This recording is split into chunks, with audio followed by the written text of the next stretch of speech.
Cool আরাইতুম in আসবাহা মাউকুম গায়রান ফামাইয়াতিকুম বিমাইন mine.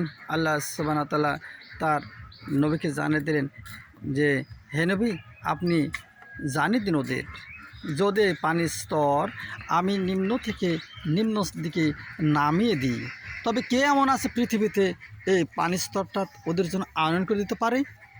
সূরা মুলক সূরা নম্বর 67 আয়াতে কারিমা number 30। আমার আল্লাহ সুবহানাহু ওয়া তাআলার এই প্রশ্নের সাথে আমার এই সম্পর্ক প্রশ্ন, যদি মহান আল্লাহ সুবহানাহু ওয়া তাআলা এই পানির স্তরটা নামিয়ে দেন, তাহলে পৃথিবীর এমন কোন শক্তি আছে এই পানির স্তরটাকে আনয়ন করে দিতে পারে?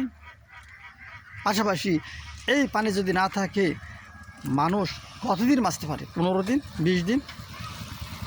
তাহলে এই যে মৌলিক উপাদান আল্লাহ সুবহানাহু ওয়া তাআলা আমাদের দিয়েছে, তার জন্য কি আনুগত্য স্বীকার উচিত নয়?